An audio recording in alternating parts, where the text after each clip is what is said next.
अर्थात इसमें संदेह नहीं है कि विष्णु ही सर्वों के मुक्तिदाता है। संदेह नहीं है, भगवद गीता क्या बोल रही है, इसमें कोई संदेह मत करना कि कोई आपको यहाँ से छुड़ा सकता है। कोई नहीं छुड़ा पाएगा, कोई भी नहीं।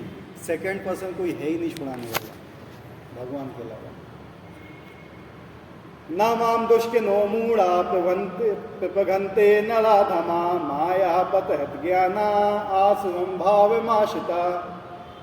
4 टाइप के व्यक्ति हैं जो भगवान की शरण में नहीं आते हैं।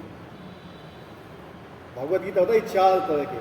जो निपट मूर्ख हैं, निपट मूर्ख पता बिल्कुल गए बीते हैं।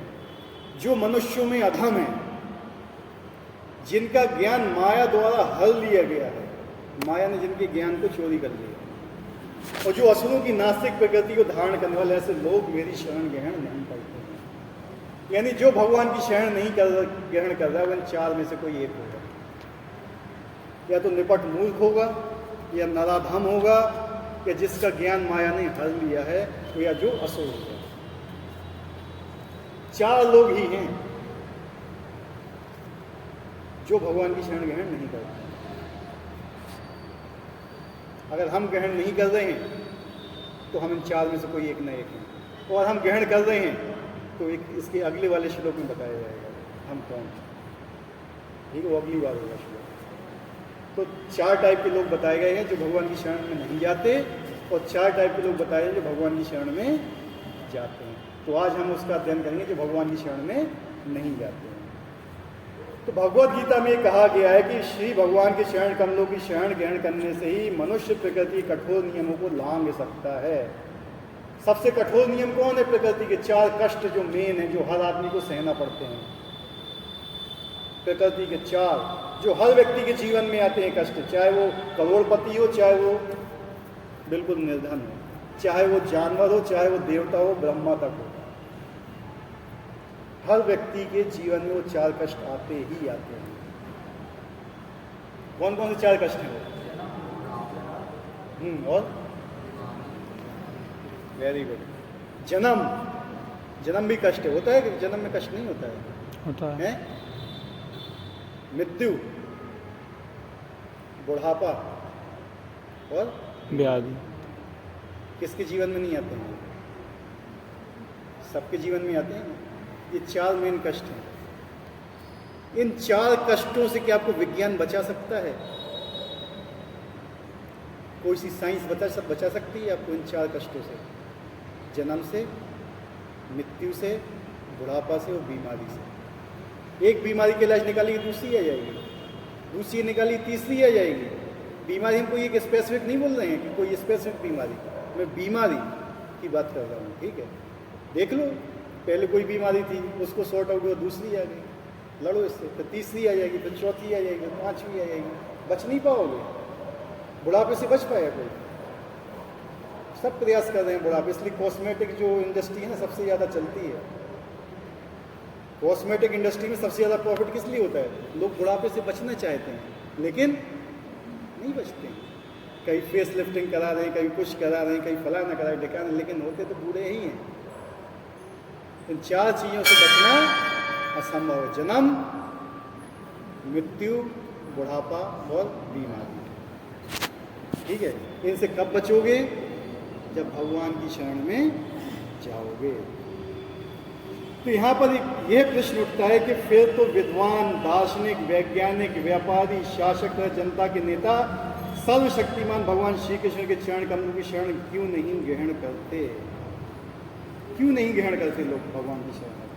क्वेश्चन आ गया ये। जब इतने लोग हैं, इतने विद्वान हैं, सबको ये पढ़े लिखे हैं, गोल्ड मेडलिस्ट हैं, वैज्ञानिक हैं, क्यों भगवान की शरण में नहीं जाते? यही है ना। बड़े बड़े जन नेता विभिन्न विधियों से विभिन्न योजनाएं बनाकर जन्म जन्मांतर प्रकृति के नियमों से मुक्ति की खोज करते हैं, किंतु यदि वही मुक्ति भगवान के चरण कमलों की शरण ग्रहण करने मात्र से संभव हो तो बुद्धिमान तथा श्रमशील मनुष्य इस सरल विधि को क्यों नहीं अपनाते? हमें कोई सरल विधि मिल रही तो हम उसको अपनाते नहीं। ठीक है, एक व्यक्ति हमें मिले थे, हमने काफ़ी दिनों पहले बताया था इन लोगों को, यहाँ पे हैं, 1-2 व्यक्ति मिले थे। कहते हमें घर के लिए कमाना पड़ता है, हमारे बच्चे हैं, इसलिए हम काम करते हैं। तो भगवान का नाम तो तुम्हारे पास तो नौकरी है, तुम तो कर सकते हो। हमें कितना मिलता है तुम्हें? कहे 400 रुपये। हमने हम 500 रुपये पर डे तुम्हें देंगे, बैठ के माला जाप कर लो। नहीं हुए राजी। हम यहाँ भी बोलते हैं अगर कोई ऐसा हो जिसको कोई काम नहीं मिल रहा हो, हम 300, 400, 500 रुपये पर डे देते हैं, लेकिन मेरे साथ बैठ के माला जाप करो, हम देते हैं उसको। ओपन बोल रहा हूँ मैं यहाँ पर। अगर कोई भगवान की शरण में आना चाहता है तो मैं पैसा दे रहा हूँ उसको, 500 रुपये पर डे, 15,000 रुपये महीने। लेकिन माला जाप करना पड़ेगा दिन भर बैठ के। जितने घंटे तुम काम करते उतने घंटे बैठ के माला जाप करो। कोई है रेडी? एक भी व्यक्ति बताओ रेडी हो तो। समझ में आ गया ना? 5,000 की नौकरी मिल जाएगी ना एक लेबोरेटरी में बैठने के लिए, उसको करोगे तुम सुबह 6 बजे से शाम को 6 बजे। लेकिन मैं कह दूंगा कि मैं उसकी या तुम्हें ज़्यादा पैसा देता हूँ, तुम नाम जाप नहीं करोगे। लेकिन फायदा भी तो नहीं है। किसका?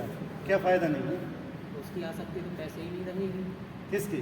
लेकिन पैसे में आसक्ति रहेगी, लेकिन उसी नाम जाप कर करके उसकी पैसे से आसक्ति चली जाएगी। लेकिन आप ये तो कहते हैं कि अगर उसमें अगर ध्यान नहीं लगा रहा है वो किसका? नहीं नहीं नहीं, सुनता नहीं। अगर उसका ध्रुव महाराज थे, ध्रुव महाराज की आसक्ति भी किस में थी कि मुझे अपने पिता से बड़ा शासन चाहिए, ठीक है नहीं थी?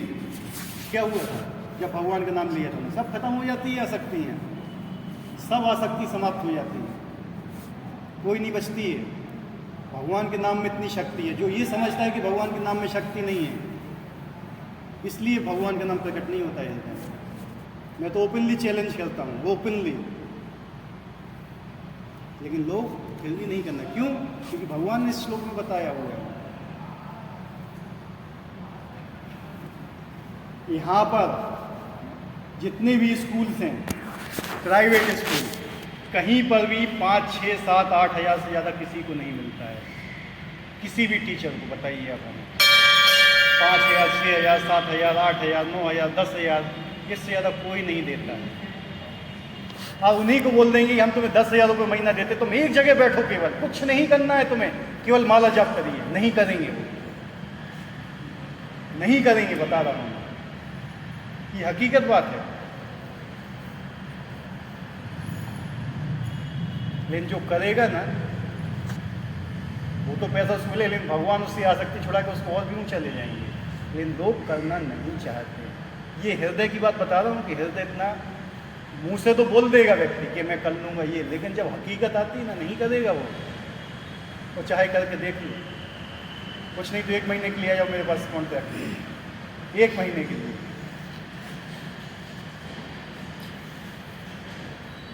नहीं कर पाओगे हैं?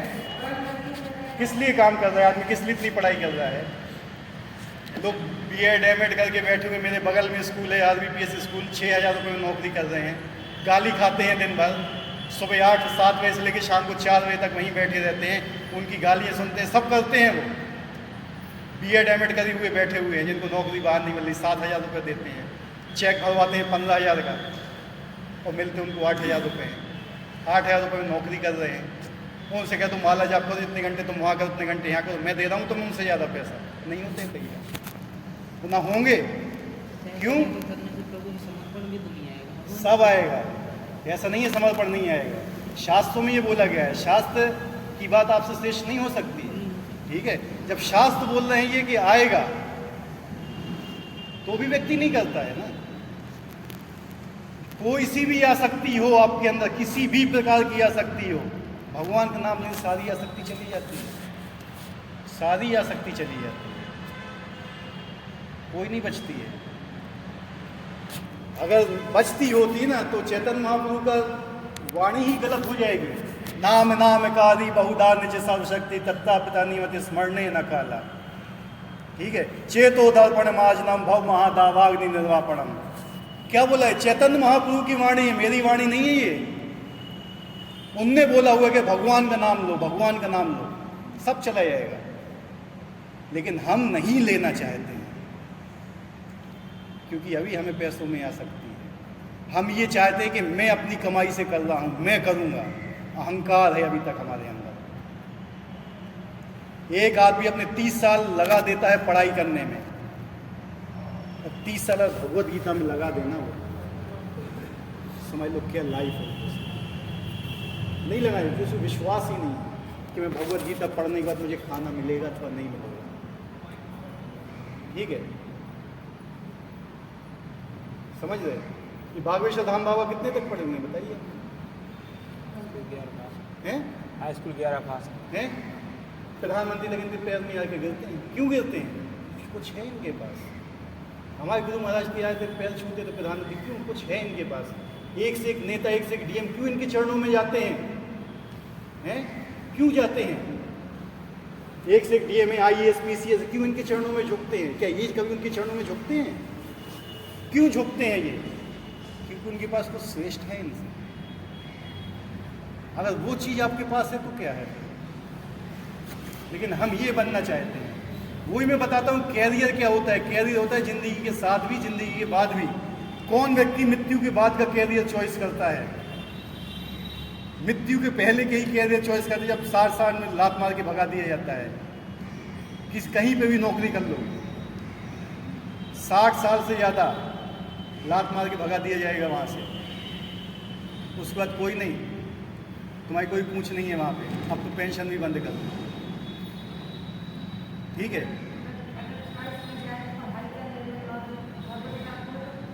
भगवत प्राप्ति ऑलवेज श्रेष्ठ है। लेकिन ये हमने कभी नहीं बोला कि पढ़ाई मत कीजिए। लेकिन अगर आप पढ़ाई को महत्व ज़्यादा दे रहे हैं भगवत से, तो ये गलत है। क्योंकि आप 24 घंटे पढ़ाई में लगा रहे, भगवत गीता 1 घंटे भी नहीं उठा रहे हो। ये तो चीज़ गलत है ना। हाँ, देखो, जो पढ़ाई का अर्थ ही बदल गया है आजकल। ये पढ़ाई मैकाले के बाद से चालू हुई है, तो उसने सब कुछ जो चेंज किया हुआ है। ठीक है, प्राप्त करना दोनों, शरीर के पालन के लिए भौतिक ज्ञान की जरूरत है, आत्मा के पालन के लिए आध्यात्मिक ज्ञान की जरूरत। कौन सा महत्वपूर्ण है? साइकिल के 2 पहिए हैं, 2 में से एक पंचर होगा तो क्या होगा? नहीं चलेगी ना। तो दोनों में हवा होना चाहिए ना। समझ गए ना? अरे जिसने तो 24 घंटे दिए उसके 24 मिनट तो निकाल लो। वो भी नहीं निकलते हैं, यानी एक पहिया तो पंचर है ही। समझ रहे ना? हम ये नहीं कह रहे कि पढ़ाई छोड़ दो, घर पे बैठ जाओ। नहीं कहा कभी है। अर्जुन से ही भगवान ने नहीं कहा था तुम युद्ध छोड़ दो, जाओ जंगल में, नहीं बोला था। नहीं, लेकिन कम से कम कुछ तो समय निकालो उनके लिए। कितनी देर उठाई थी भगवत गीता 1 हफ्ते में? बताइए हमें कि 24। कोई भी एक ऐसा व्यक्ति जिसने पर डे 24 मिनट दिया हो, यहाँ पे बैठे हुए मुझे बता दो अभी, पर डे 24 मिनट दिया हो हैं? मतलब इतना कुछ यहाँ आने के बाद जब आप लोग ही नहीं दे पा रहे हो, तो दूसरा व्यक्ति जो बाहर है वो क्या देंगे? आपने दिया है तो बहुत अच्छी बात है। हम तो ऐसे लोग ही वो कहते हैं, कोई 5 मिनट भी समय देता है तो भी हम उसके लिए बोलते हैं कम से कम 5 मिनट तो भगवान का नाम दे रहा है, 1 माला जाप कर रहा है। कुछ तो करो उनके लिए जो तुम्हें सांस दे रहे हैं। इतना तो एहसान फरामोश नहीं होना चाहिए कि एक व्यक्ति हमें सांस दे रहा है, समय से पानी दे रहा है, समय से हमारे लिए सूर्य उगा रहा है, समय से हमें फल दे रहा है, सब्जियां उगा रहा है, हैं? नहीं, आजकल की शिक्षा ही नास्तिक ही है वो पूरी। ठीक है, वो शिक्षा ही पूरी नास्तिक है आजकल के ज़माने की। कौन सी यूनिवर्सिटी में भगवान का ज्ञान दिया जाता है? आपको बताइए हमें। कौन सी जिंदगी में बताया जाता है कि आपके जीवन का उद्देश्य क्या है? क्या जीवन का उद्देश्य ये है कि 35 साल तक पढ़ाई करो, डॉक्टर बनो, किडनी चोरी करो? हैं? यही बताया जाता है? या 35 साल तक पढ़ के आईएएस बनो, फिर रिश्वतखोरी करो? यही है कि जीवन का सिद्धांत? नहीं, मैं बता रहा हूँ, इतना पढ़ने के बाद अगर व्यक्ति एक आईएएस पढ़ने के बाद, जो इस इंडिया का सबसे बड़ी क्वालिफिकेशन, उसके बाद भी 96% आईएएस करप्ट हैं, तो क्या ऐसी पढ़ाई का मतलब है? बताइए हमें। ऐसी पढ़ाई का क्या मतलब है जो इतने पढ़ लिख के डॉक्टर बन के किडनी चोरी करते हैं, लीवर चोरी करते हैं, फलान चोरी? क्या फ़ायदा है सब पढ़ाई करने से? उससे अच्छा तो आदमी इतना 30-35 साल अपने जीवन में खर्च करके एक मनुष्य बनने के लिए लगा दे तो श्रेष्ठ है। मनुष्य बनना नहीं चाहता है, लेकिन एक डॉक्टर बनना चाहता है, एक इंजीनियर बनना चाहता है, एक आईएएस बनना चाहता है। मनुष्य नहीं बनना चाहता है, एक सही व्यक्ति नहीं बनना चाहता है। समझ रहे बात को मेरी क्या है? तो जब तक आप भगवान की शरण में नहीं आओगे ना, ये सब चीज़ें आपके दिमाग में नहीं आएंगी। जब तक आप भगवान का नाम नहीं लोगे ना, ये आपके दिमाग में आने वाली भी नहीं है, क्योंकि आप 3 गुणों में फंसे हुए हो। अभी आपके अंदर यही है। एक गधा होता है, किसके पास होता है गधा? गधा किसका पालतू होता है? धोबी का। गधे को क्या चाहिए? थोड़ी सी घास, उससे ज़्यादा कुछ चाहिए रहता है उसको, है? उसको जंगल में भी आसानी से मिल जाती है, फिर भी वो धोबी के डंडे से रहता है कि नहीं? उसका भार उठा के घूमता है। समझ रहे बात को मेरी? मतलब हमारे अंदर अहंकार इतना ज़्यादा है। हम आप लोग को दोष नहीं दे रहे हैं, ये मत सोचिए कि हम आप लोग को डांट रहे हैं या कुछ, उसके लिए हम क्षमा भी मांगते हैं आपसे, ठीक है? हम लोग के अंदर की जो अहंकार है ना, वो इतना ज़्यादा प्रबल है ना कि इन सब चीज़ों को ग्रहण नहीं करता है, क्योंकि हम अभी माया के 3 गुणों में फंसे हैं। हमारा किसी आदमी से पर्सनल कोई वो नहीं है, लेकिन हम आपको बता रहे हैं कि जो ये करने नहीं देता, वो उसको समझो कि वो शत्रु कौन है। वो शत्रु हमारे हृदय में बैठा हुआ है, काम, अहंकार, ये हमें नहीं करने देता। इसको नाश करने के लिए भगवान का नाम है।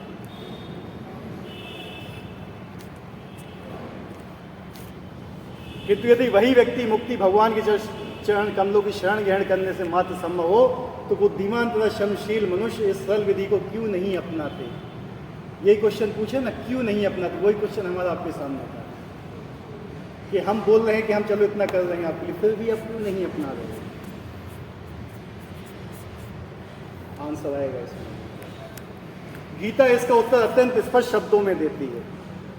समाज के वास्तविक विद्वान नेता यथा ब्रह्मा, शिव, कपिल, कुमारगण, मनु, व्यास, देवल, असित, जनक, प्रहलाद, बलि तथा उनके पश्चात मध्वाचार्य, रामानुजाचार्य, चैतन्य महाप्रभु तथा बहुत से अन्य सिद्धवान दार्शनिक, राजनीतिक, शिक्षक, विज्ञानी आदि जो सर्वशक्तिमान परम पुरुषों के चरण में शरण लेते हैं, जितने बड़े बड़े लोगों को मैंने बताया, सब ने भगवान की शरण ग्रहण की है।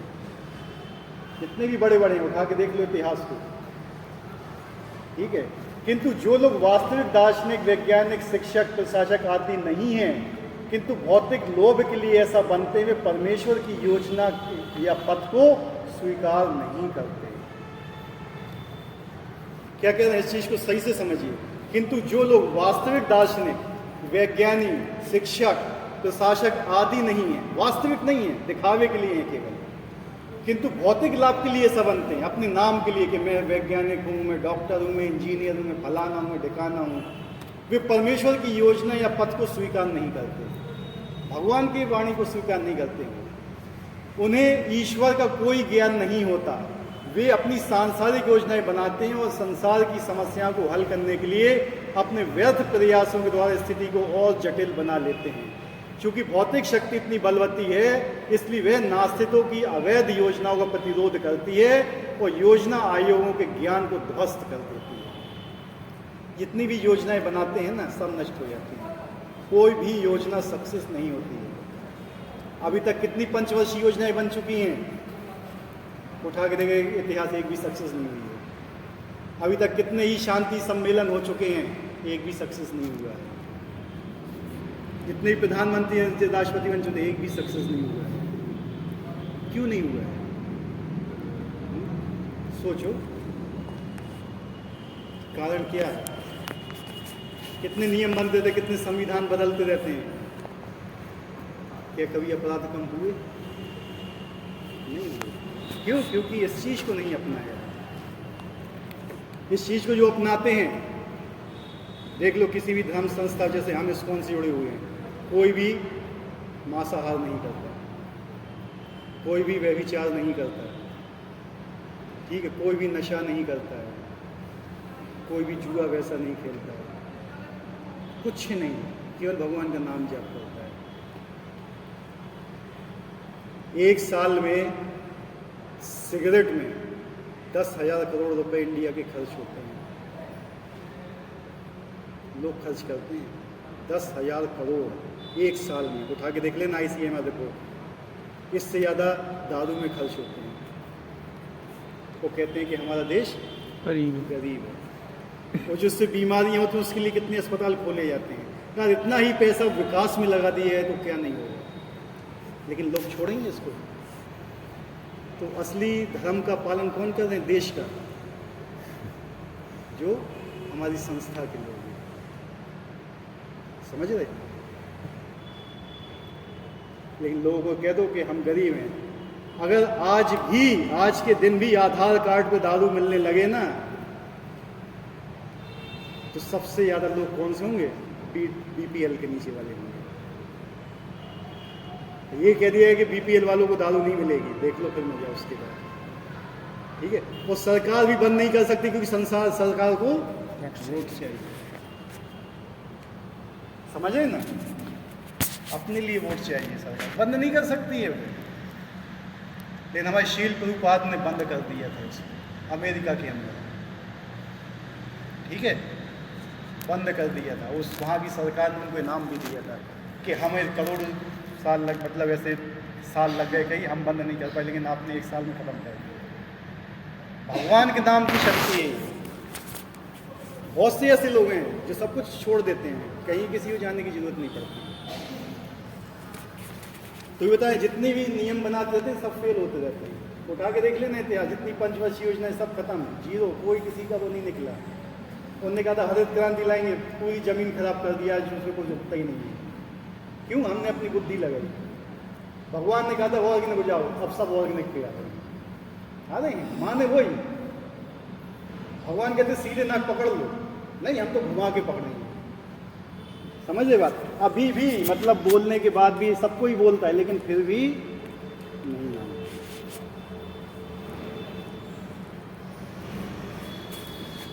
क्योंकि भौतिक शक्ति इतनी बलवती है, इसलिए वे नास्तिकों की अवैध योजनाओं का प्रतिरोध करती है और योजना आयोग ज्ञान को ध्वस्त कर देती है। नास्तिक योजना निर्माताओं को यहाँ पर दुष्ट दिन कहा गया है, जिसका अर्थ है दुष्ट जन। कीर्ति का अर्थ पुण्यात्मा होता है।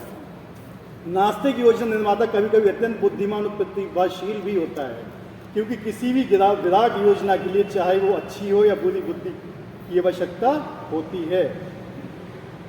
लेकिन नास्तिक की बुद्धि का प्रयोग परमेश्वर की योजना के विरोध में होता है, इसलिए नास्तिक योजना निर्माता दुष्कृति कहलाता है, जिससे सूचित होता है कि उसकी बुद्धि का प्रयास उल्टी दिशा की ओर होता है। जितने भी लोग भगवान की शरण में नहीं जाते हैं, भगवान के अनुसार नहीं चलते, लेकिन उनके पास भौतिक बुद्धि है, वो इस भौतिक बुद्धि का उपयोग भगवान की इच्छा के विरोध में करते हैं। क्या बन रहा है आजकल? मिसाइल बन रही है, बन रहे हैं, बॉम्ब बन रहे हैं। पहले क्या बनते थे? ब्रह्मास्त्र। ब्रह्मास्त्र क्या होता था? जिस व्यक्ति के ऊपर छोड़ा गया केवल उसी व्यक्ति को नष्ट करेगा वो, उसके बगल में दूसरा खड़ा हुआ तो नष्ट नहीं करेगा। जैसे अश्वत्थामा ने छोड़ा था किसके ऊपर? परीक्षित महाराज, जो गर्भ के अंदर था माता उत्तरा के, उसी को मारेगा, लेकिन माता उत्तरा को कुछ नहीं होगा। ये होते कि पहले के अस्त्र शस्त्र, लेकिन आज एक बम छोड़ा तो पूरे गांव के गांव गायब। ये है भौतिक बुद्धि। ठीक है, तो ऐसी बुद्धि का क्या काम है बताइए हमें? उनने बना दिए जैव हथियार। जैव हथियार जानते हो क्या होते? वायरस फैलाना। क्या है? कौन सी बुद्धि है ये? कौन सी बुद्धि है ये? भौतिक बुद्धि। ठीक है, ये भौतिक बुद्धि है। बुद्धि है उसके पास, लेकिन उसको यूज कहाँ कर रहा है? भगवान के विरुद्ध कर रहा है। गीता में स्पष्ट कहा गया कि भौतिक शक्ति परमेश्वर के पूर्ण निर्देशन में कार्य करती है, उसका कोई स्वतंत्र प्रभुत्व नहीं है। जिस प्रकार छाया पदार्थ का अनुसरण करती है, उसी प्रकार ये शक्ति भी कार्य करती है। तो भी भौतिक शक्ति अत्यंत प्रबल है और नास्तिक अपने अनीश्वर स्वभाव के कारण ये नहीं जान सकता कि यह किस तरह कार्य करती है, ना ही वे परमेश्वर की योजना को जान सकता है। जितना भी पढ़ लिख जाओ आप, भगवान की योजनाओं को नहीं जान पाओगे जब तक आप 3 गुणों से मुक्त नहीं हो पाओगे। तो भौतिक शक्ति है, जैसे हम धूप में अपना हाथ को ऐसे करते हैं तो उसकी परछाई कैसी होती है? हाथ जैसे धूप पड़ रही है हमारे हाथ पे, परछाई बनी, हम हाथ को ऐसा करेंगे तो परछाई कैसी आएगी? वैसे ही होगी कि नहीं? ऐसी भगवान माया जो करती है भगवान की इच्छा के अनुसार वैसे ही करती है। छाया बोलते हैं उसको, जैसे हमने बताया था ना, छाया बोलते हैं उसको, माया को, भगवान की। प्रबल है, बहुत ज़्यादा शक्तिशाली है, उससे बच भी नहीं पाओगे। वो छाया कहाँ होती है? अंधेरा कहाँ होता है बताइए हमें? जहाँ प्रकाश होता है वहाँ अंधेरा होता है। नहीं, अंधेरा कहाँ होता है? जहाँ प्रकाश ना हो। तो अंधेरे की उत्पत्ति का कारण क्या है? प्रकाश है ना, है कि नहीं? तो जहाँ माया है वहाँ भगवान नहीं है। मतलब माया क्या है? अंधकार। तो भगवान की अनुपस्थिति के कारण ही अंधकार हुआ है वहाँ पे। समझे बात हमारी? है उसके कारण भी कौन है? भगवान है। अगर आप सूरज की तरफ मुंह करके रखोगे तो आपको सूरज के दर्शन होंगे, और सूरज की तरफ पीठ कर लिया तो आपको छाया के दर्शन होंगे। होते हैं कि नहीं होते हैं? अगर आपने भगवान की तरफ मुंह करके रखा हुआ, भगवान के स्मरण करे, तो माया आपको नहीं दिखेगी, परछाई नहीं दिखेगी आपको। लेकिन आपने माया भगवान की तरफ पीठ कर ली तो आपको परछाई दिखेगी। समझ गए बात? सिंपल बात है, ज़्यादा हम गहराई में नहीं जा रहे। राइट रॉन्ग किसी को आया समझ में कि नहीं आया? अगर आप छाया देख रहे हैं तो मतलब सूरज को नहीं देख रहे, और सूरज को देख रहे हैं तो छाया भी नहीं दिखेगी। सिंपल बात है। अगर आपको माया दिख रही है तो आपको भगवान नहीं दिख रहे हैं, और भगवान के स्मरण हुआ तो माया आपको दिखेगी ही नहीं। सिंपल बात है। इसमें कोई साइंस लगाने की ज़रूरत नहीं है, कोई मैथ लगाने की ज़रूरत नहीं है, जस्ट कॉमन सेंस है।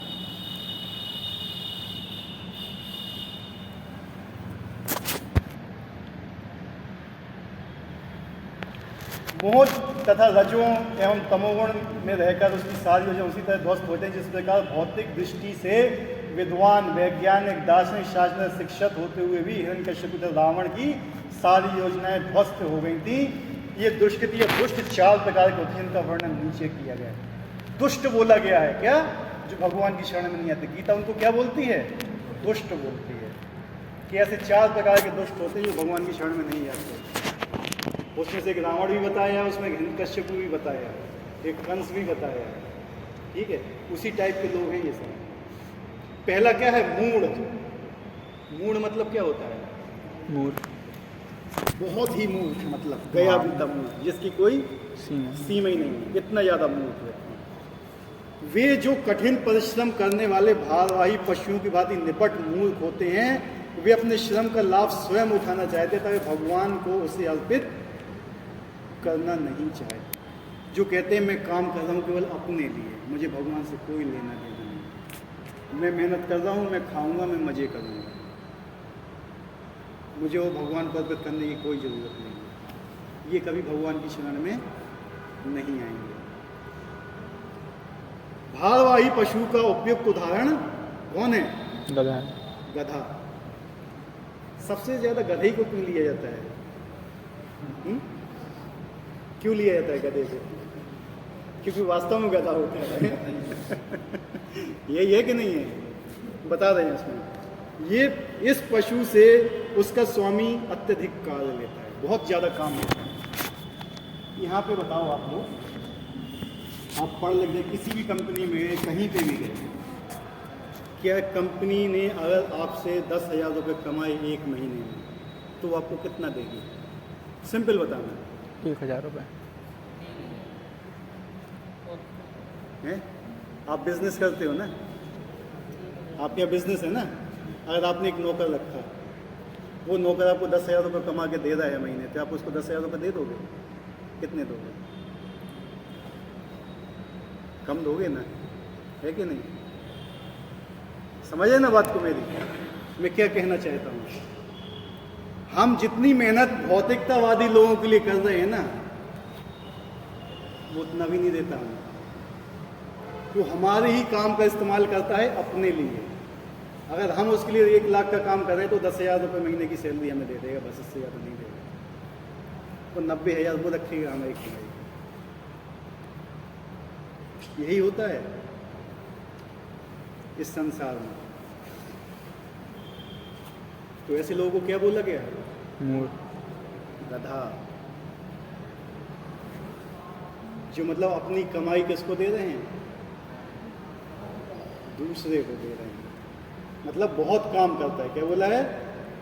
इस पशु से उसका स्वामी अत्यधिक कार्य लेता है। गधा ये भी नहीं जानता कि किसके लिए काम करता है। गधा ये भी नहीं जानता वो किसके लिए काम कर रहा है। हमें काम करना चाहिए भगवान की प्रसन्नता के लिए। हम किसकी प्रसन्नता के लिए काम कर रहे हैं? अपने स्वामी की, जो हमें उतना भी पैसा नहीं देते जितना हम काम कर रहे हैं। वे घास से पेट भर कर संतुष्ट रह सकता है, अपने स्वामी से मार खाने के भय से केवल कुछ घंटे सोता है। वो गधी से बार बार लात के भय के बावजूद भी अपनी काम तृप्ति पूरी करता है। कभी कभी गधा कविता करता है और दर्शन बगाड़ता है, किंतु उसके देखने से लोगों की शांति भंग होती है। क्या होता है, जो ऐसा व्यक्ति होता है ना, वो बहुत ज़्यादा काम करता है। क्या करता है? बहुत ज़्यादा काम करता है, लेकिन उसको उतना फल नहीं मिलता। और फिर वो अपनी चीज़ें बताता है लोगों को कि यार देखो ऐसा हो रहा है, ऐसा हो रहा है। वो गधे की तरह वो पूरा सब चीज़ वही वर्णन किया गया है। वो बता रहा है हम उसके यहाँ करते हैं, वो ऐसा है, हमारा मालिक ऐसा है, हमारा ये है, हमारा वो है, फलाना है, ढिकाना है, सब कुछ। लेकिन उससे क्या होता है? उसके देखने से लोगों की शांति ही भंग होती है, इससे ज़्यादा कुछ नहीं होता है। ऐसी ही दशा उन सकाम कर्मियों की है जो ये नहीं जानते कि किसके लिए कर्म करते हैं। वे नहीं जानते हैं कि कर्म यज्ञ के लिए। कर्म किसके लिए होता है? यज्ञ के लिए। यज्ञ मतलब क्या होता है? ओम स्वाहा, ये नहीं होता है यज्ञ। यज्ञ मतलब क्या होता है? बताया था तुम लोगों को पहले अध्याय 3 में हैं? भगवान को प्रसन्न करना। Very good. भगवान की प्रसन्नता के लिए जो भी कार्य किया जाता है वो यज्ञ कहलाता है। भगवान की प्रसन्नता के लिए कोई भी कार्य किया जाए वो यज्ञ कहलाता है। ऐसे लोग जो अपने द्वारा उत्पन्न कर्मों के भार से दबे रहते, प्राय ये कहते सुने जाते हैं कि उनके पास अवकाश कहाँ है कि वे जीव की अमरता के विषय में सुने। उनके पास टाइम नहीं रहता है। आप किसी के से पूछो कि यार भगवद गीता की कक्षा में चलो 1 घंटे के लिए, समय नहीं है मेरे पास। काम है तो है, समय नहीं है मेरे पास, बहुत समय है। लेकिन अब वास्तव में देखा है तो एक दिन में 3 या 4 घंटे मोबाइल पर वेस्ट करते हैं। मिनिमम बता रहा हूँ 3-4 घंटे। लेकिन 1 घंटा वो भगवान की कथा में नहीं आता। तो ये कैसे लोग होते हैं? मूढ़। बताया जा रहा है यहाँ पे सर। ऐसे मूढ़ों के लिए नश्वर भौतिक लाभ ही जीवन का सब कुछ होता है, भले ही वे अपने श्रम फल के एक अंश का ही उपभोग कर सके। वो कहते हैं कि बस हमें यहाँ भोगना है, हम अपना कमा रहे हैं, खा रहे हैं, से हमें कुछ नहीं करना है। लेकिन जो व्यक्ति जितना कमाता है उसका 10% भी यूज़ नहीं करता। समझ है? दूसरा लोग उसका यूज़ करते हैं।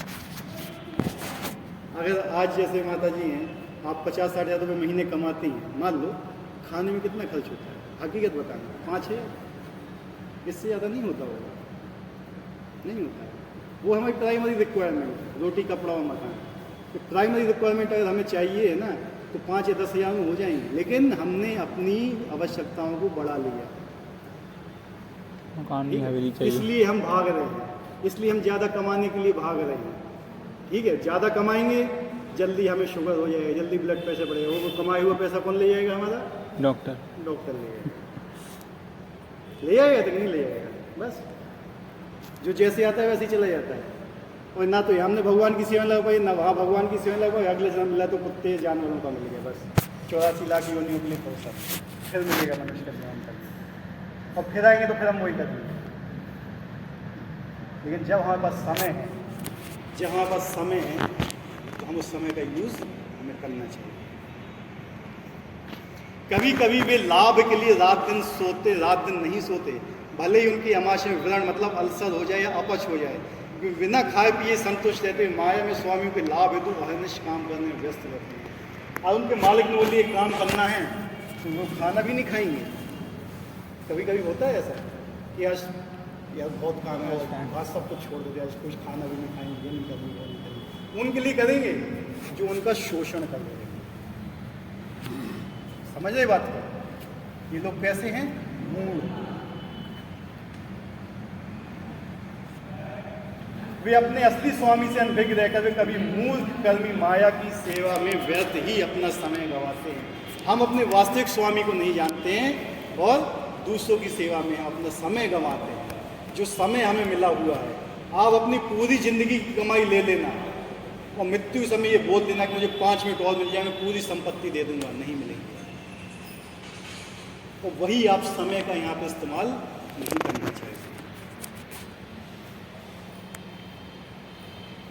दुर्भाग्य तो ये है कि वे कभी भी स्वामियों के परम स्वामी की शरण में नहीं जाते, ना ही वे सही व्यक्ति से उसके विषय में सुनने में कोई समय लगाते हैं। बिल्कुल वही बातें आ रही हैं ना तो वे भगवान की शरण में जाना चाहते हैं और जो भगवान की शरण में ना तो उनसे सुनना चाहते हैं। दोनों चीज़ें हैं, ना तो भगवान की शरण में जा रहे हैं और जो भगवान की शरण में गया हुआ है उसके पास भी नहीं जाना चाहते हैं। अब दूसरा उदाहरण, मूढ़ कौन है? जो सूकर विष्टा खाता है। सूकर मतलब सूअर विष्टा खाता है। वे चीनी या घी से बनी मिठाइयों की परवाह नहीं करता, कुछ सामने रख देना नहीं खाएगा। सूअर के सामने बढ़िया रबड़ी बना के रख देना नहीं खाएगा, वो जाएगा कहाँ? नाली में। मतलब अब समझिए होगे, हम अगर भौतिक चीज़ों के पीछे भागे, आध्यात्मिक चीज़ जैसी रबड़ी हमारे सामने रखी, हम उसके पीछे नहीं भाग रहे हैं। सूअर के समान। किसके समान? ये है मूढ़। उसी प्रकार मूर्ख कर्मी इस नश्वर जगत की इंद्रियों को सुख देने वाले समाचारों को निरंतर सुनता रहता है, किंतु संसार को गतिशील बनाने वाली शाश्वत जीवित शक्ति के विषय में सुनने की तनिक भी चिंता नहीं करता। मतलब संसार में क्या हो रहा है, अखबार पढ़ने में समय लगा देगा, लेकिन भगवत गीता में समय नहीं लगाएगा। मैंने ऐसे बुढ़ों को देखा है, मैं जब ऑफिस से जाता हूँ, सुबह से पेपर लेके बैठ जाते हैं, पूरा पेपर का एक एक चीज़ उनसे पूछ लेना, वो बता देंगे आपको। लेकिन भगवत गीता उठाने के बोलते तो भैया ऐसा नहीं है। पत्ते खेलेंगे सुबह से लेकर शाम तक बैठे हुए, घर से बहू बुलाएगी कि खाना खा लो, खाना बन गया, खाना खाने में नहीं आएंगे, पत्ते खेलते रहेंगे। देख लेना, कहते हैं कि भक्ति तो बुढ़ापे का काम है। बुढ़ापा आते ही क्या होता है? पत्ते पकड़ लेते हैं, पत्ते खेल रहे हैं, भगवान का नाम नहीं। अखबार पकड़ लिया, सुबह अखबार आ रहा है तो ठीक है, और पूरा तो अखबार ऊपर से नीचे पड़ डालेंगे, एक एक पेज से उनकी सारी खबर पूछ दो आप। और शाम को जब दूसरे किसी बुड्ढे साथ निकली तो उसी पे ही चर्चा होगी, आज यहाँ ये हो गया, आज वहाँ वो हो गया, आज वहाँ वो हो गया।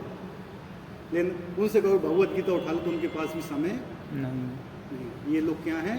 मूढ़। ये भगवान की शरण में कभी नहीं जाते। अभी कितने टाइप के? अभी ये दूसरा टाइप क्या है? दूसरे प्रकार के लोग दुष्कृति नराधम अर्थात अधम व्यक्ति कहलाता है। नराधम, नर मतलब क्या होता है? मनुष्य। नर में अधम, जो सबसे गया बीता है नरों में, नराधम। नरोत्तम, जो नरों में सबसे नीचा। नराधम मनुष्य में सबसे नीचे। नर का अर्थ मनुष्य, अधम का अर्थ सबसे नीचे। 84 लाख जीव योनियों में से 4 लाख मानव योनियां। कितनी है? 4 लाख। इनमें से अनेक निम्न मानव योनियां हैं, जिनमें से अधिकांश असंस्कृत हैं। असंस्कृत मतलब जो संस्कृतिहीन है, मतलब खाना पीना रहना भी नहीं जानते। सभ्य मानव योनियां वे हैं जिनके पास राजनीतिक, सामाजिक तथा धार्मिक नियम हैं, जो मनुष्य सामाजिक तथा राजनीतिक दृष्टि से उन्नत हैं, किंतु इनका कोई धर्म नहीं होता, वे नराधम माने जाते हैं। मतलब इनके पास सारी सुविधाएं हैं, लेकिन फिर भी भगवान की शरण में नहीं जाते हैं। नराधम। सब कुछ है उनके पास, सारी संस्कृति है, खाने को है, पहनने को है, रहने को है, व्यवहार करने को है, लेकिन भगवान की शरण में नहीं जा रहे। क्या है वो? नराधम।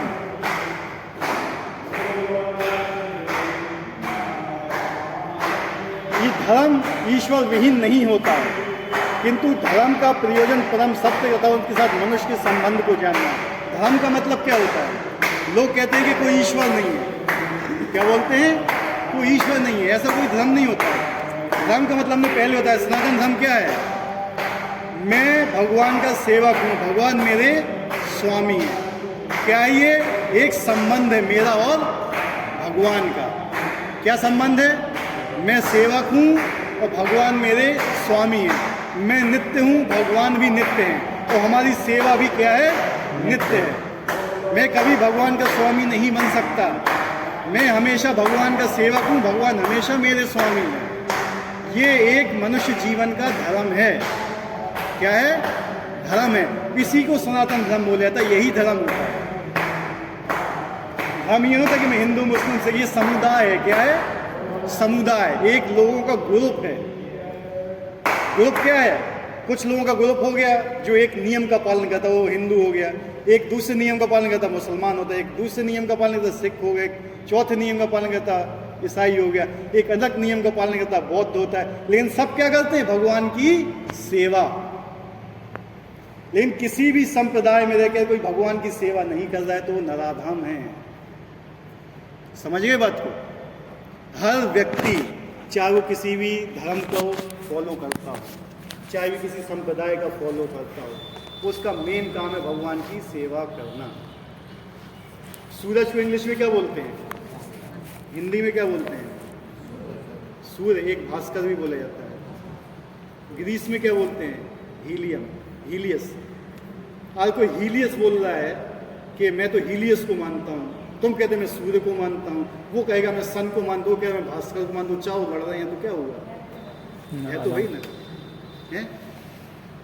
वो लड़ रहे हैं आपस में, ये तो गलत है ना। क्यों? क्योंकि वो नहीं जानते हैं। एक कुत्ता होता है, अगर उसका मालिक एक कोट पैंट पहन के उसके सामने आता है तो उसको पहचान लेगा? वो कुत्ता मालिक को पहचानेगा? नहीं पहचानेगा। हाँ, कोट पैंट में है मालिक, तो वही मालिक धोती कुर्ता में उसके पास आता है तो कुत्ता पहचान लेगा उसको? हैं? पहचान लेगा? नहीं पहचानेगा कुत्ता? पहचान लेगा। हाँ या नहीं? हाँ, वही पैंट शर्ट में आएगा तो पहचान लेगा। वही धोती पे मतलब एक टॉवल लपेट के आएगा तो कुत्ता पहचान लेगा उसको? पहचान लेगा। हैं? नहीं पहचानेगा? पहचान लेगा ना। कुत्ता भी अपने स्वामी को पहचान लेता है कि यार वो कोट में हो, पैंट शर्ट में हो, धोती कुर्ता में हो, टॉवल बांधे आया हो, किसी भी तरीके से आए, कुत्ता पहचान लेता है, लेकिन पहचान पाते, हम नहीं पहचान पाते। ठीक है, हम नहीं पहचान पाते। ये लोग क्या हैं? नराधम। आज का वो सेशन लंबा हो जाए इसलिए क्षमा चाहता हूँ आप लोग से, क्योंकि बड़ा है ज़्यादा है। आज जिसको भी अर्जेंट काम हो तो वो जा भी सकता है, और बैठना है तो बैठ। गीता में भगवान स्पष्ट कहते हैं कि उनसे परे कोई और परम सत्य वे नहीं, कोई भी नहीं, और वे ही परम सत्य। से पहले क्या बताया था भगवान ने? मैं ही परम सत्य, मेरे ऊपर कोई नहीं है, बताया था ना भगवान ने। लेकिन हम भी वो भी नहीं मानते हैं, ये कहते हैं भगवान के ऊपर तो कोई और है।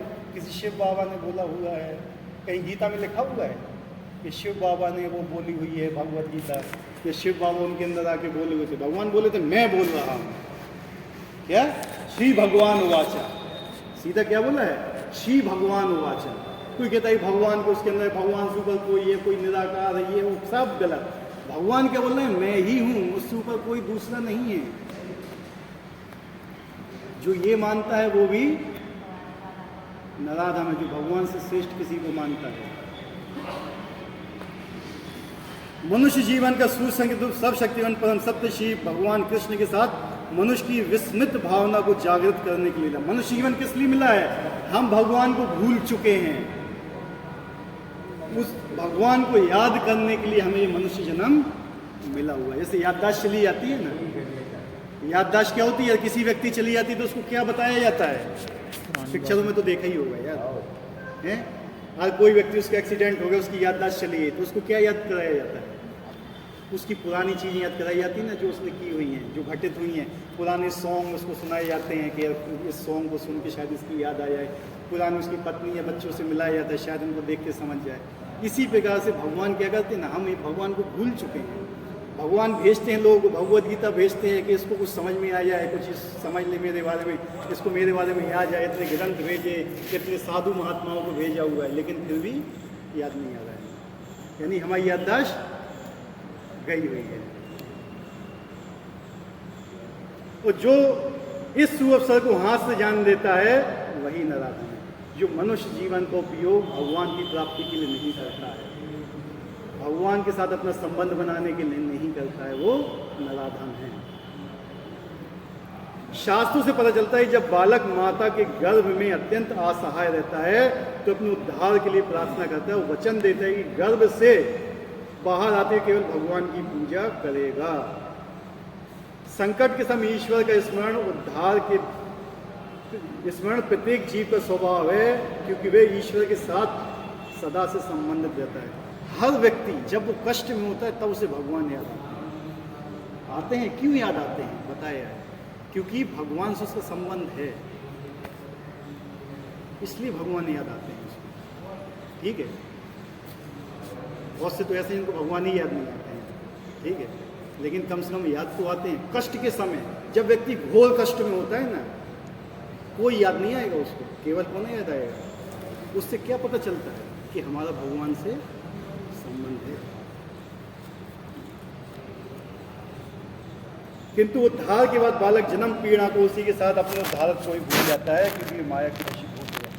जब तक माता के गर्भ में होता है भगवान से बहुत प्रार्थना करता है, भगवान मुझे यहाँ से निकालो। गर्भ में इतना कचरा होता है ना कि वो रहने की जगह नहीं है कोई, तो मलमूत्र से भरा हुआ स्थान, वो रहने की जगह नहीं है, वहाँ 9 महीने रहता है, सड़ता है। अगर आपको सोचो, आपको एक बोरे में बंद करके सेफ्टिक टैंक में उल्टा लटका दिया जाए और केवल मुंह से एक नाक से एक नली दे दी जाए खाना खाने के लिए, उल्टे लटके हो आप किसमें? सेफ्टिक टैंक में 9 महीने के लिए, कैसा लगेगा? सेफ्टिक टैंक जानते हो कैसे बोलते हैं? नहीं मालूम है? जो घर में टैंक होता है ना लैट्रिन का, उसमें उल्टा लटका दिया जाए आपको, शुद्ध हिंदी बोले आप हैं, और ऊपर से केवल एक बोरे में बंद करके, कैसा ऐसा सुपड़ा रहता है अंदर, रहता है ना, हाथ पैर भी नहीं घुमा, इतनी कस के बांध दिया आपको बोरे में, केवल ऊपर से एक नली दे दी जाए आपको मुंह में कि केवल आप जिंदा रहो, इससे ज़्यादा कुछ नहीं। कितने दिन रहोगे उसमें? हैं?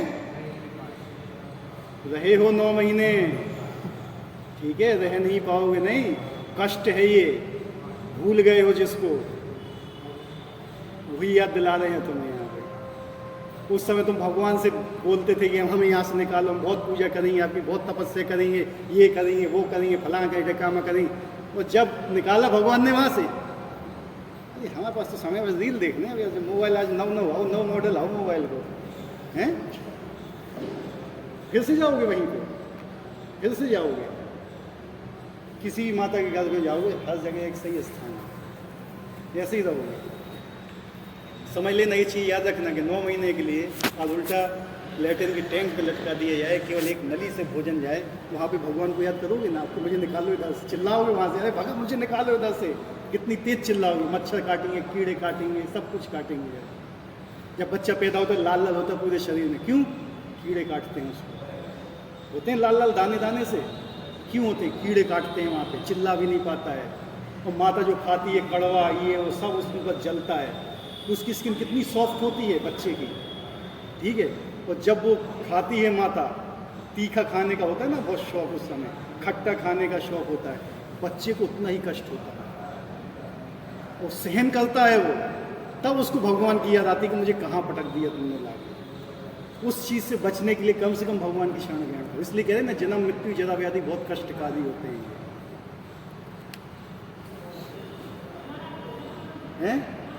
नरक, नरक से भी गया भीतर स्थान है, ठीक है।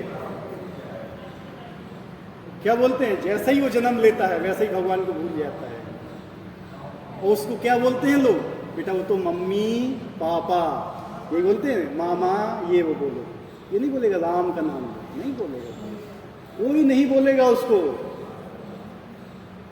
मम्मा बोलो, पापा बोलो, देखो ये तुम्हारी मम्मा ये पापा, तो मम्मी पापा है कौन? भगवान है असली।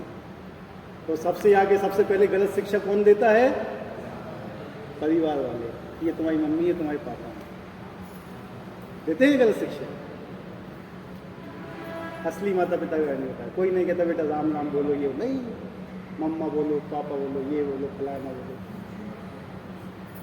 ये तो बालकों का, अभिभावकों का कर्तव्य है कि वे उनमें सुप्त दिव्य भावना में, तो माता पिता का कर्तव्य ही है कि बच्चों को भगवान के बारे में जिज्ञासा दें, ठीक है। वर्णाश्रम पद्धति में मनुस्मृति के अनुसार ईश भावनामृत को जागृत करने के उद्देश्य से 10 शुद्धि संस्थानों को विधान और धर्म का पथ प्रदर्शन करते हैं, किंतु विश्व के किसी भाग में किसी भी विधि का दृढ़तापूर्वक पालन नहीं होता और फलस्वरूप 99.99% जनसंख्या नराधम है। समझ गए? क्योंकि संस्कार नहीं होते हैं, जन्म संस्कार, गर्भाधान संस्कार, गर्भ संस्कार सब खत्म हो गए, सब खत्म हो गए। कोई नहीं करता, ना कोई करना चाहता है। अब सारी जनसंख्या नराधम हो जाती है तो स्वाभाविक है कि उनकी सारी तथाकथित शिक्षा भौतिक प्रकृति के सर्वसमग्र शक्ति द्वारा व्यर्थ कर दी जाती है। गीता के अनुसार विद्वान पुरुष वही जो ब्राह्मण, कुत्ता, गाय, हाथी, चंडाल को समान दृष्टि से देखता है कि सबके अंदर भगवान विराजमान हैं अब परमात्मा के रूप में। असली भक्त को की भी ऐसी दृष्टि होती है। गुरु रूप ईश्वर के अवतार श्री नित्यानंद प्रभु के दो भाइयों जगाई तथा मदाई नामक विशिष्ट नराधमों को उद्धार किया।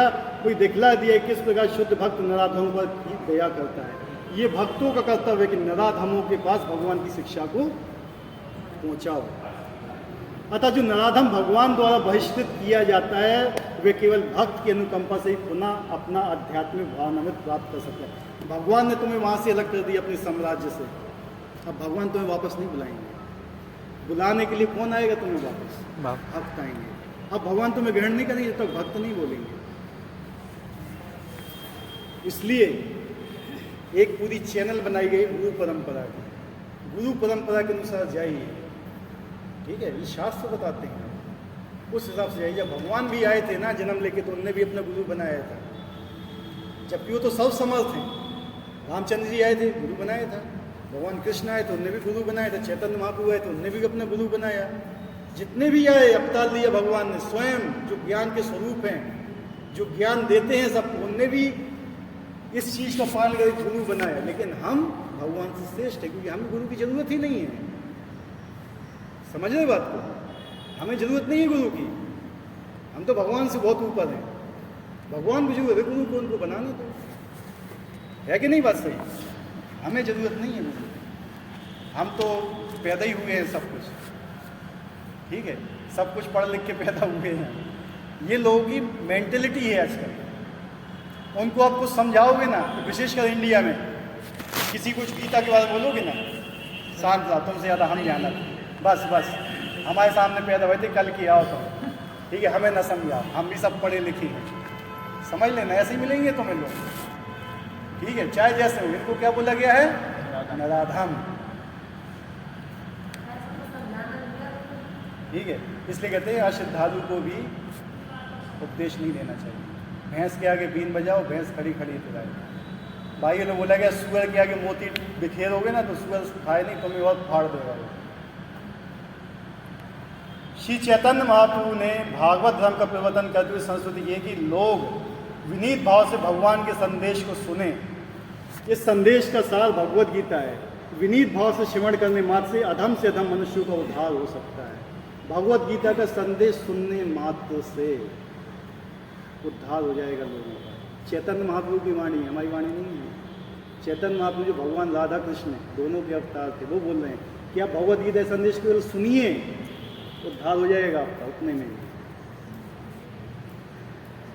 किंतु दुर्भाग्यवश वे संदेश को सुनना तक नहीं चाहते, नहीं जानते हैं, नहीं चाहते सुनना।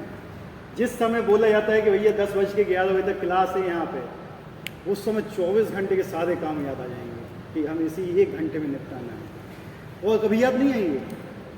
हकीकत बता रहा हूँ मैं ये चीज़, उसी समय याद आएंगे जिस समय मैसेज डाला कि कल 10 से 11 के बीच में भगवत गीता की क्लास है। उसी समय दिमाग क्या बोलेगा? मन, यार ये काम भी करना, ये काम भी करना, ये काम भी करना, कब करोगे? तो जैसे ही 1 घंटा गया तो फिर सब भूल जाएगा। क्यों? क्योंकि मन तुम्हारा सबसे बड़ा दुश्मन है, वो माया का बेटा है, ठीक है, वो तुम्हें नहीं जाने देगा, इधर पे आने ही नहीं देगा, चाहे जितना आना चाहो। लेकिन जिस समय मन को मार के आओगे ना, उस समय भगवान देखते हैं, ठीक है। जो नहीं आते हैं उनको क्या बोला गया है? नराधम। नराधम।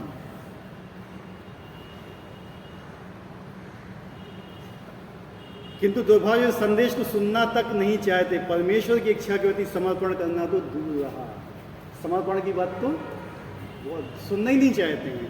ये नराधम मनुष्य प्रधान कर्तव्य की डटकर उपेक्षा करते हैं। प्रधान कर्तव्य क्या है? हमें भगवान के संदेश को सुनना है, हमें यहाँ से निकल के जाना है वापस।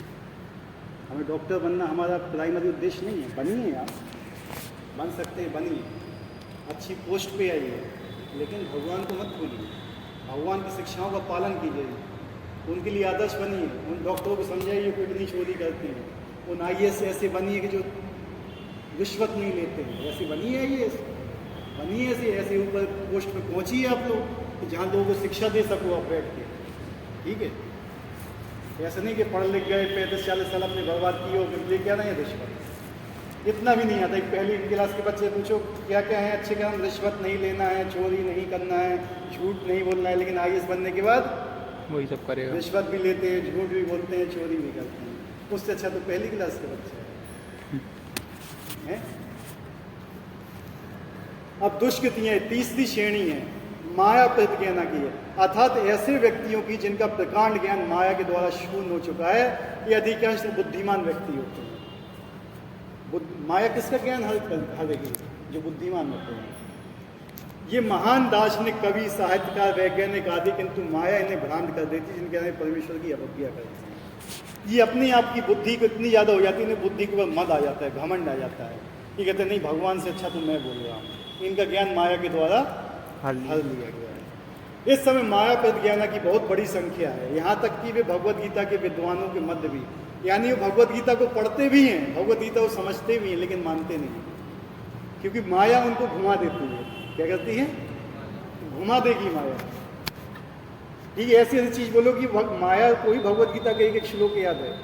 क्यों? भगवान की शक्ति है वो, उसको ही पूरी भगवत गीता रटी हुई है। वो भगवत गीता से ऐसा तर्क देगी ना आपको, आप चारों कोने पस्त हो जाओगे, कहोगे हाँ यार ये सही बोल रहा है। समझ रहे? तो ऐसे लोग माया भी आसानी से नहीं छोड़ने वाली। इसलिए क्या है, जब तक भगवान की शरण में नहीं आओगे माया नहीं छोड़ेगी। केवल एक ही है कि भगवान की शरण में आ जाओ बस। आप गीता पढ़ लोगे, श्रीमद् भागवत भी पढ़ लोगे, माया आपको घुमा देगी। उन्हीं के उसी श्लोक में वो ऐसा कुछ करेगी ना, आपकी बुद्धि भ्रमित कर देगी वो। इसलिए जब तक आप प्रमाणिक गुरु की शरण में नहीं आओगे ना, माया घुमा देगी आप अपने आप उठा के बुक पढ़ लो भगवत गीता, भ्रष्ट हो जाओगे। लेकिन गुरु के पास रह के बैठ के पढ़ोगे ना तो कभी भ्रष्ट नहीं होगे। ठीक है। गीता में अत्यंत सीधी सरल भाषा में कहा गया कि श्री कृष्ण ही भगवान है। सरल भाषा में बोला गया गीता में, क्या? भगवान कृष्ण ही भगवान है, ना तो कोई उनके तुल्य है ना कोई उनसे बड़ा। वे समस्त मनुष्यों के आदि पिता ब्रह्मा के भी पिता बताए गए हैं। वास्तव में ब्रह्मा के ही नहीं अपितु समस्त जीव योनि के भी पिता हैं। वे निराकार ब्रह्म तथा परमात्मा के मूल हैं और जीवात्मा में स्थित परमात्मा उनका अंश है। वे सबके उत्स हैं और सबों को सलाह दी जाती है कि उनके चरण कमलों के शरणागत बने। इन सब कथनों के बावजूद ये महाप्रज्ञाना भगवान का उपहास करते हैं, उन्हें एक सामान्य मनुष्य मानते हैं और ये भी नहीं जानते कि भाग्यशाली मानव जीवन श्री भगवान के दिव्य शाश्वत स्वरूप के अनुरूप ही रचा गया है। मतलब गीता में सब कुछ बताया गया, भगवान कौन है, हमें भगवान की शरण लेना है, लेकिन लोग फिर भी नहीं मानते।